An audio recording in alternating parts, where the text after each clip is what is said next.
want to phase it out.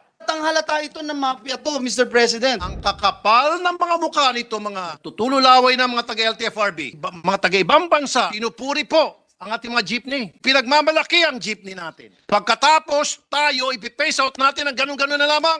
inutil LTFRB.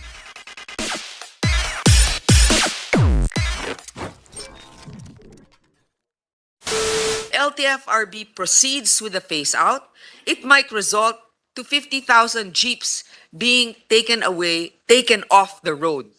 If transport groups proceed with their strike, that's at least 40,000 jeepneys off the street starting March 6. And speaking of social justice, we have a pending bill which seeks to provide a just and humane transition to the PUV modernization program. We are not against modernization. If anything, we want to make it easier to achieve. There's always a win-win solution, and that begins with a united stand from the Senate. We thus move for its adoption of proposed Senate Resolution number 507, Mr. President. Thank you. Clearly also, there are no safeguards whatsoever with respect to drivers and including operators who will be displaced because of this supposed modernization. And this modernization, Mr. President, did not even go through the usual process. The Philippines is known for its jeepneys. And all of a sudden, overnight, they want to phase it out and replacing it with these square-looking buses from China and Russia. The experience of Sorsogon, Mr. President, is not so good because about half at least, about 60% if in fact, are already unusable after less than 2 years. Kinakahuyan na lang po ng pyesa yung mga hindi na magamit. Kasi wala namang available na spare parts eh. Kasi yung mga pinoprovide nilang bus at pamalit ng mga jeep, hindi naman Toyota, hindi naman Mazda, hindi naman Mitsubishi, wala namang spare parts na available sa Banawi o kung saan-saan. Galing lahat sa kanila at hindi namin alam kung saan galing. And these are being spoon-fed, I'm being polite, to the cooperatives. Ang dagdag pahirap pa sa jeep, Mr. President, as you discussed kanina with Senator Risa, kailangan mo sumama sa kooperatiba, otherwise hindi ka kasama sa programa. Saan naman yun? Saan naman nakalagay yun? May I, at the proper time, ask that this discussion, on top of approving or adopting the resolution filed by Senator Grace, be referred to the Committee on Public Services, as this, I believe, needs an in-depth hearing on the matter so that all sides can be heard, and so that the striking jeepney drivers or those who are planning to strike next week, perhaps if given a forum, might hold it off as well, because in a strike, nobody really benefits from it, both the riding public as well as the drivers themselves. Thank you, Mr. At the President. proper time, we'll do so. Come December 2023, yung mga utility vehicles naman ang ipe-phase out, Mr. President, kahit na okay pa na gamitin. At ang masakit po dito, Mr. President, binanggit ko na po ito ilang beses kay Senator Grace, dun sa Bulacan, po-force ka, dapat meron kang cooperative, ipo-force ka rin, Mr. President, kung saan mo bibilin yung units. Wala kang ibang choice. Halatang-halata ito ng mafia to, Mr. President. O ngayon na natapos yung last administration, may bagong administrasyon, mga interesado rin, nagkukumahog po yung mga mafia doon na sila naman. I actually wanted to put on record, Mr. President, that no less than the Secretary of the OTR himself, Secretary Tugade, before the pandemic, Mr. President, told our staff in my office, here in this August chamber, Mr. President, sa kanya mismo nang galing. Ang daming mafia dyan. May mga mafia dyan. May mga corrupt dyan sa LTFRB. I just wanted to put that on record, Mr. President, that it's not just me, but even the then DOTR Secretary made mention of that words, Mr. President. Thank you, Mr. President. Thank you. I would like to commend you on your passionate and in pursuing this resolution for our hardworking jeepney drivers. Mr. President, ang bottom line dito sa nakikita ko ay salapi. May mga gustong kumita. Unang-una na dyan, they're now salivating. Tumutulo ng laway nito mga taga-LTFRB na atat ng kumita ng mga pilak. God knows who does not pay. Alam niyo po yung sa jeepney? Nakalagay, God knows who does not pay. Maraming mga hudas. Yes, na gustong yumaman. Gustong tumiba-tiba. At the expense of the mga pobreng jeepney drivers. Just imagine, 2.4 million po ang halaga ng yung modernized jeep na sinasabi nila. at 300,000 naman po ang mabibigyan ng subsidy.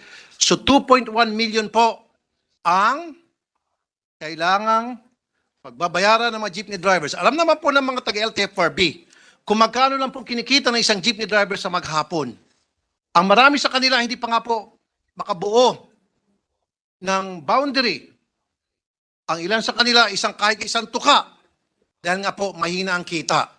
Pagkatapos kakargahan ng 2.1 million pesos na poproblemahin babayaran, ang kakapal ng mga mukha nito mga nagtutululaway ng mga taga-LTFRB. At tama kayo, Mr. President, I agree with you. Yung mga taga-LGU, kanya-kanyang diskarte.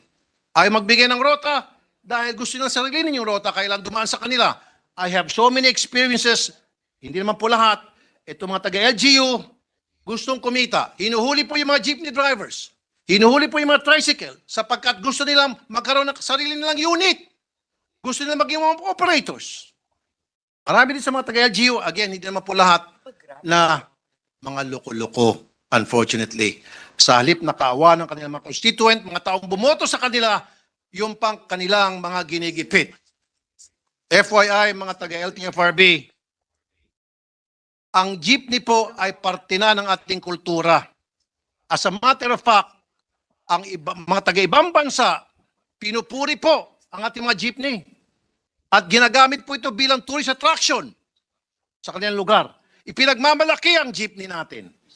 Pagkatapos tayo, ipipace out natin ang ganun-ganun na lamang. Ang kakapal na mukha nito mga taga-LTFRB. Ang kakapal na mga mukha nitong ilan mga taga-LGU. Hindi nag-iisip. Ang tanging iniisip lamang po nila, Mr. President, ang kanilang bulsa. And adding insult to injury, saan galing? Saan manggagaling itong mga jeepney? Galing ng China. Na kung saan, itong mga taong ito, ang hanggang ngayon, even while we speak, ay tuloy-tuloy na inapi ang ating mga mangingisda. Pagkatapos sa ating mga ngisda, tutulungan natin sila na para kumita, pagkakitaan, ang mga jeepney drivers. Para kumita, ang mga inutil ng mga taga-LTFRB. Mr. President, baka marami pa akong masasabi. Bago ako ma-high blood, ang sasabihin ko lang, LTFRB, maghunos dili kayo. Dahil kapag hindi, pareho tayong sasabog, believe me or not. Maraming salamat, Mr. President. Thank you. Thank you very much, our distinguished colleague. Just a reaction. Thank you, Senator Tulfo, for your passionate speech. I know that you feel for the least of our countrymen. Alam niyo po, tama yung sinabi din ni Senator Cheese at ni Senator Tulfo. Pag itong mga binibiling mga modernized jeep na to nasira, wala namang mga dealers na yan dito eh. So yung mga parts, pahirapan ng pagkuha. Naalala niyo yung mga Mahindra noon? Of course. Diba? Naging problema din yan, diba? Bakit tayo nagsisettle sa ganun? So, yun nga, parang merong gustong kumita. Kaya sa hearing, gusto ko rin matanong, sino ba ang nagbibigay ng accreditation sa mga kooperatiba? At paano nila, kasi bago ka sumali sa kooperatiba, sasabihin sa'yo, oh, pero i-modernize mo yung jeep mo. Dito mo lang bibilin. So may mga, di ba, meron ng mga connection sila. So yun lamang po. That during his hearings on electric vehicles, I had pointed out the importance of the jeepneys in our traditions and culture. The jeepneys, as everyone, I think everyone here will still recall that most jeepneys of our youth were decorated lavishly in very vivid colors representing different aspects of Filipino culture and life. And time and again, when we talk about the transition to e-vehicles, I would always point out that two things. The Philippines has had the unique opportunity to transition after World War II, these vehicles that were used during the war, into what became everyday transportation. So that in itself, the jeepney itself as a structure is part of our culture and traditions. And then the art that goes on these jeepneys, again, form part of our art and our culture. Does it mean that we do not move forward, that we do not innovate? No, that is not what it means. But it means that we shouldn't what I'm trying to say is we shouldn't leave behind this amazing representation of our culture that we have created.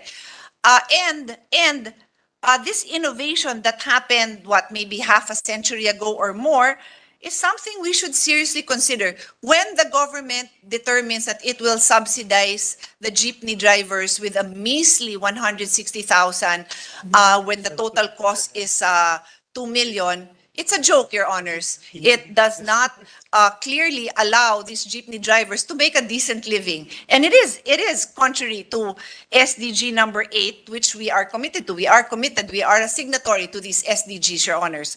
And let's recognize that these innovations were made by various Filipino companies. Our colleague from Cavite, Senator Tolentino, mentioned Sarao.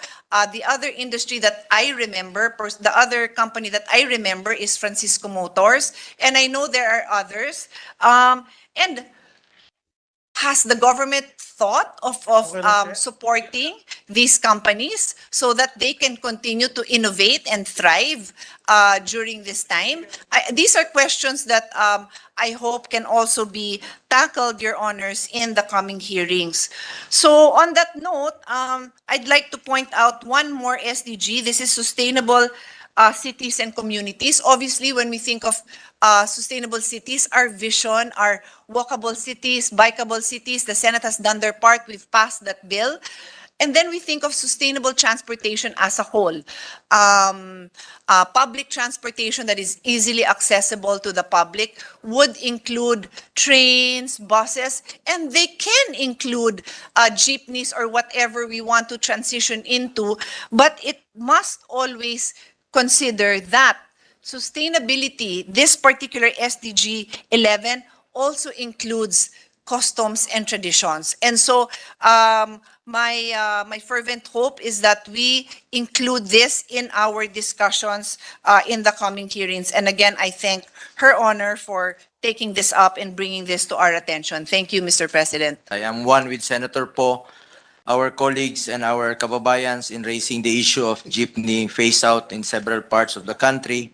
Mr. President, for the past decades, we have been dependent on POJs and POVs to help us our commute with our commute every day. Naging parte na rin po ito ng ating kultura bilang Pilipino ang pagsakay ng jeep at karaniwan din po ginagamit na simbolo ang jeep na i-represent ang ating bansa. Katunayan lang po na ang jeepney ay parte na rin po ng ating buhay bilang Pilipino.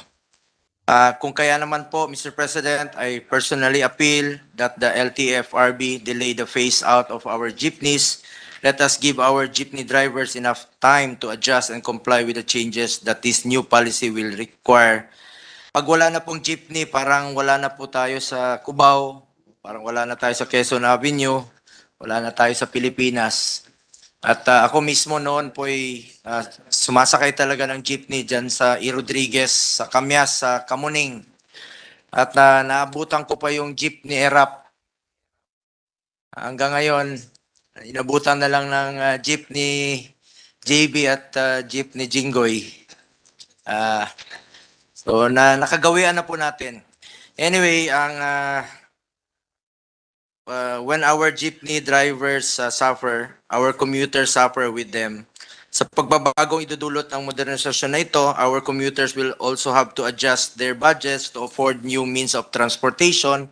At kapag nagkaroon po ng malawakang strike ang ating jeepney at UB drivers sa iba't ibang parte ng bansa, mas lalo pong mahirapan ang ating mga commuters na umaasa po sa public transportation araw-araw.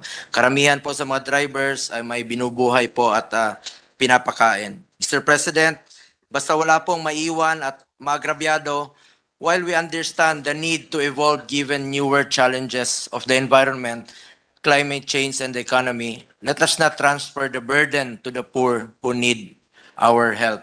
Importante din po ang safety ng pasahero sa usapan dito, ngunit huwag natin pabayaan ang mga ordinaryong jeepney drivers na wala po silang matakbuhan o pambili ng bagong pampublikong sasakyan. Lalo na ngayon, di pa tayo tapos sa krisis na dulot ng COVID-19.